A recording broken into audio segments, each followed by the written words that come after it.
To sew the princess cut line together, make sure you start from the bottom and that the notch parts meet. So you start from the bottom and work your way to the top. Because the truth is, no matter how careful you are, there is a possibility that you will have extra, maybe half an inch or quarter of an inch, and it is better that you have that extra at the top. When I get done, you'll see what I mean. Do the same thing for all four pieces.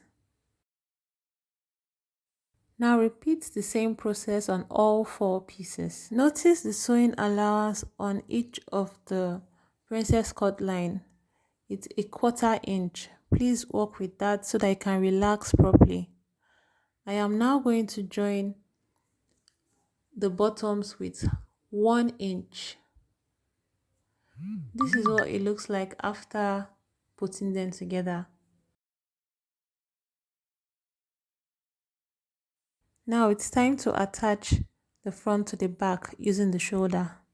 The way this is done so it's invisible, you sew fabric shoulder to fabric shoulder, lining shoulder to lining shoulder. What I'm attaching now is fabric to fabric.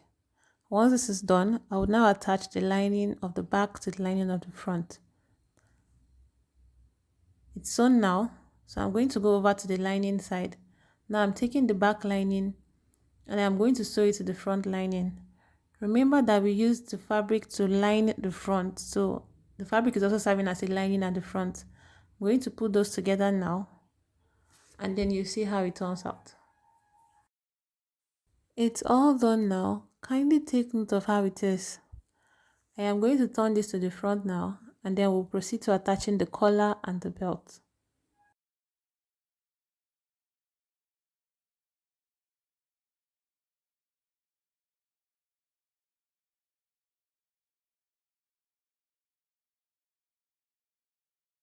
Okay, now for the collar, I am going to measure all the way from this end to the center of the back neck. The measurement I have there is 32 and 3/4, and that is what will be the guide in cutting the collar. But first, we need to mark out the space for the belt. So that's what I'm about to do. I am going to mark it out on the front, on the part you can see, and then notch it so that it's imprinted on the other sides too.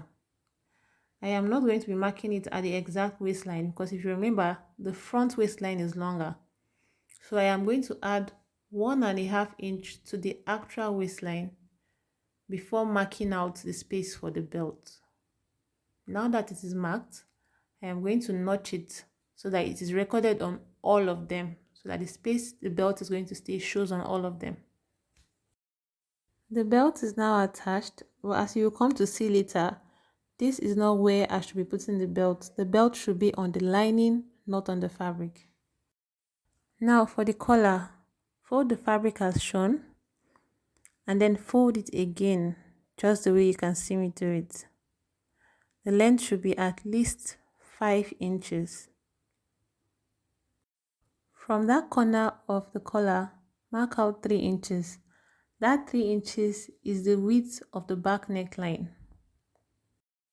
On the other end of the fabric you've laid out for the collar, mark out 3 inches. You don't have to go all the way. It's just a guide. So from here, mark out your 3 inches, hold it, and then get your tape to the 32 3/4 we had. Whatever your measurement is, go ahead with that one. But for this one, it's 32 3/4, and then I mark it all the way back to the back neckline. Next, I am creating the curve that you can see in the design there. I'm marking that out, and now I am going to cut. What I'm doing now is mark out the center of the neckline and center of the top of the collar so that everything matches. It's very, very important if you want a professional finish that every single piece matches or fits correctly. Now I'm opening it up, setting both pieces on each other, and then I'm going to sew the curved side. So this is what it looks like after sewing. It's all done. And then to make sure that this does not move, because it happens a lot when you're working with blazers, I am going to put hemming gum inside and then iron it. So with the hemming gum in it now, this is what it will look like. The seam line is now held in place. It's not going to move anywhere. It's always going to look neat and properly finished. That's the effect it has. Now I'm going to proceed to attaching this to the body of the blazer. Now for this, so that the collar is in between the lining and the fabric, it is advisable that you sew the collar on the fabric first before proceeding to sew it inside the lining.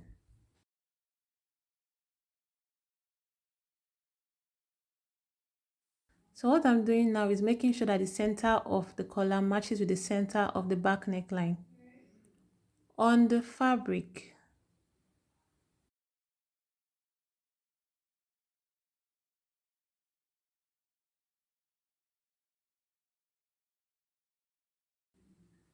You see the lining is still separate, so I'm going to sew this all the way down to the end of the front of the blazer, and then do the same thing around the other side, only on the fabric. Now I have done that. The lining is still separate, but I have sewn the collar all the way around the fabric. This is it. Now one thing I am going to correct here is the position of the belt. The belt should actually be on the lining, not on the fabric. If you look at the design again, you will see that it is preferable that the belt is on the lining. So I am going to transfer that now. The plan is to loosen the belt from here and then attach it to the lining part. So this is it now. Attached to the lining part. The collar is the only thing on the fabric, while the belt is on the lining side.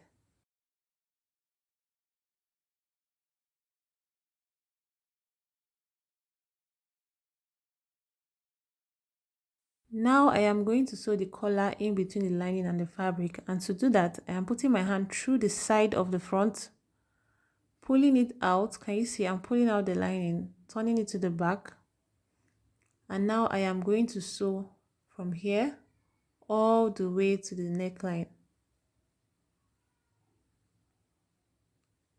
So the collar is now in between the fabric and the lining. This is it sewn all the way to the end of the blazer, that's the bottom of the blazer, so that when you turn it to the front, you will now see that the collar is in between the lining and the fabric. Can you see? That's it. It's in between.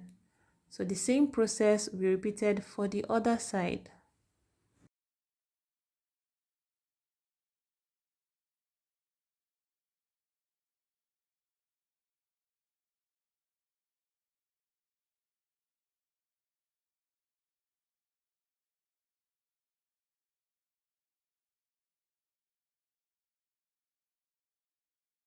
Next is to create the twist I spoke about earlier.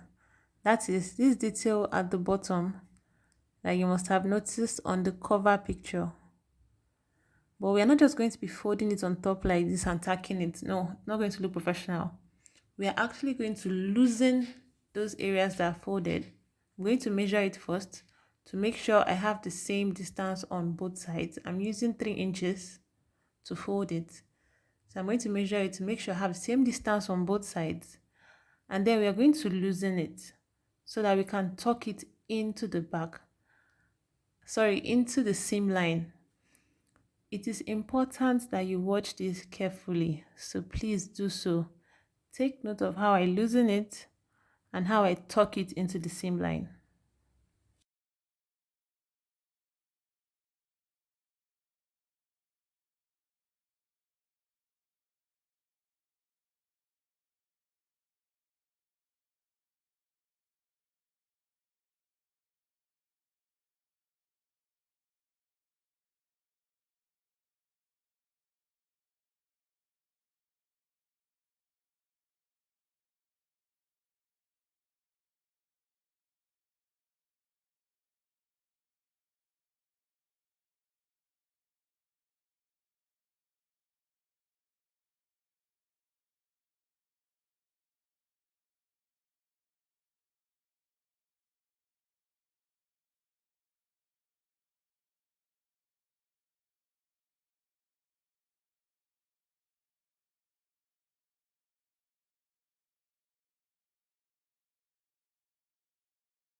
Now I noticed that when I tie it, like if it's tied properly, it pulls on the edges. That's on the area that we have tucked in, it pulls on it, and it's not a nice look. So I decided to loosen it out and make an adjustment. Once again, please take note of how I make the adjustment.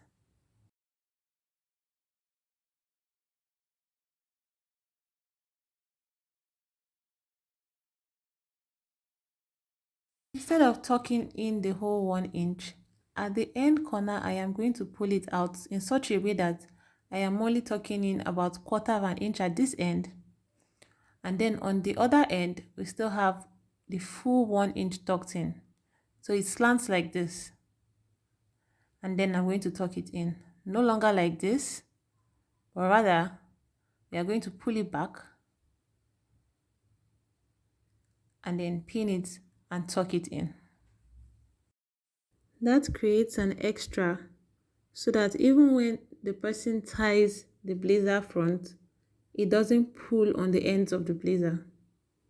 Repeat the exact same process on the other side, and then you have it look more relaxed even though it is tied. Can you see the difference? So now we are going to move on to sewing the side seams, the invisible side seams.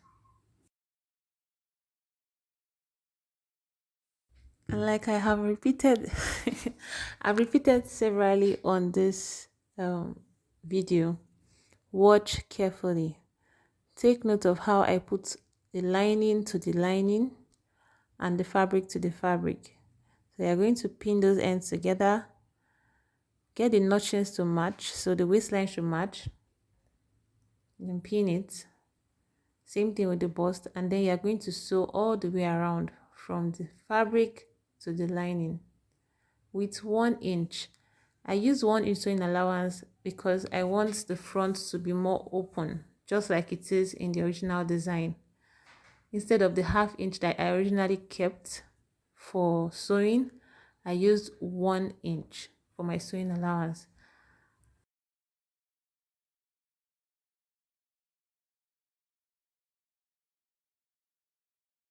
Remember the 2 inch we took from the armhole to create the princess cut bustier.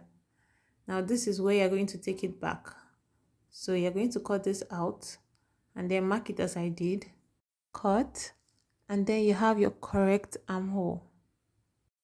Same thing for the other side. Now that this is done already, we are going to proceed to attaching the sleeves.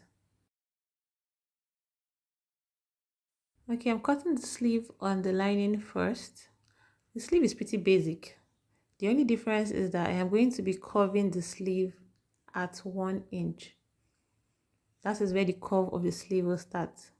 I am doing it this way because I do not plan to put a shoulder pad in this blazer. So this on its own will give it a level of structure so that it can still stand without any padding inside. And the rest of it is just basic, but if you are interested in the way I cut my full shoulder sleeves, you can let me know on Telegram. I am going to leave a link to join the exclusive community in the description box. If you're interested, you can click on it, go through the process, and then join us.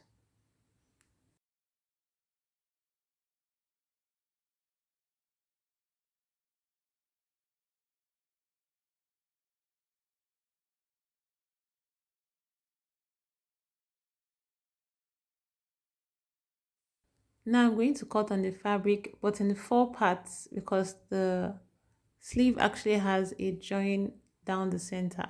That was because of fabric management, but turned out to be a style. Next and very important is to cut the lining of the sleeve short by 1 inch or 1.5. At this point, I had already sewn the seam lines of the sleeves. So what I'm doing here now is I am joining the lining to the fabric. So I'm joining them all the way around, and then I'm going to turn them for you to see.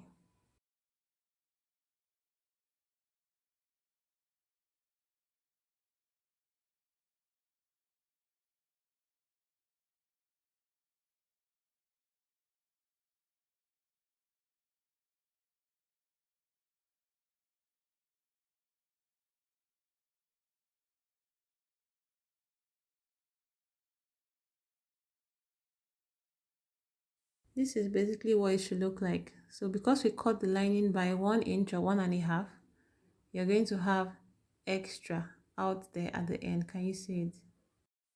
Now I'm going to go ahead and repeat the same process for the other sleeve. This is what they look like on the wrong side, and this is how you should place them before you attach them to the blazer. So please watch as I go inside to attach the sleeves. I am going to pick out the shoulder line from the other end. Can you see the way I did it? And then you pick out the armhole. Take note of the shoulder line. That's the shoulder line there. This is the lining side and that's the fabric side. So I am going to sew lining to lining and fabric to fabric. Just watch carefully as I do it.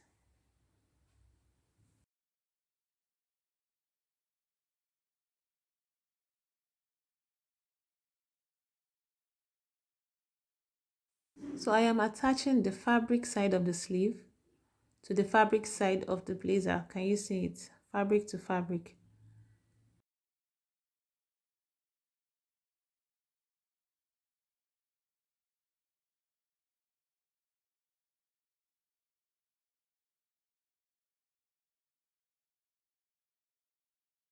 Then I'm going to fold the sleeve over so that I can bring the lining side this way. Fold it, please. Don't allow it to twist. Make sure it's just folded. And then you bring this side over and sew it to the lining side. Just the way you sew a sleeve to an armhole, all the way around.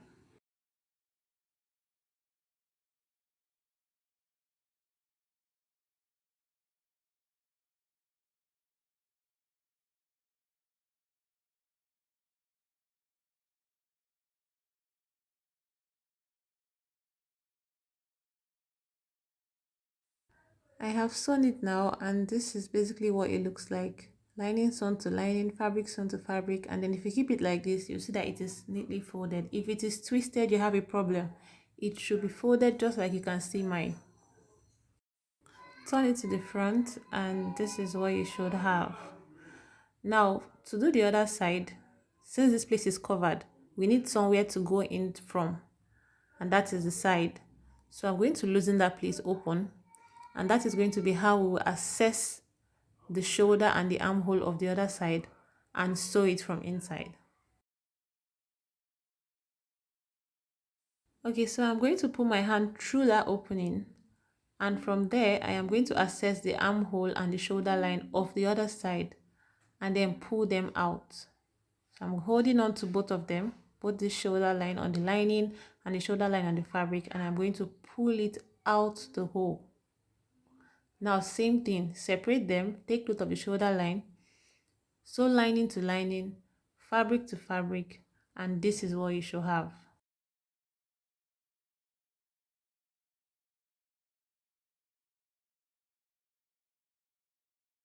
Now you turn it over to the front and you're almost done. One thing left is to close the hole you opened, and you are going to use hemming gum to do that. Just take the quantity you need, tuck it into the seam line, and then iron. So this is what the inside should look like. Please do a lot of ironing. Iron with the seam lines open. It's basically it, and then if you turn it to the front, sheesh, a beauty, a speck. Can an outfit be a speck? Anywho, try this out. Let me know how it works out for you. Like I said, you can contact me on Telegram. I'm going to leave a link to how to join the community in the description box, so you can take me along as you create yours, and I'll be very happy to help you. Bye. See you in the next one.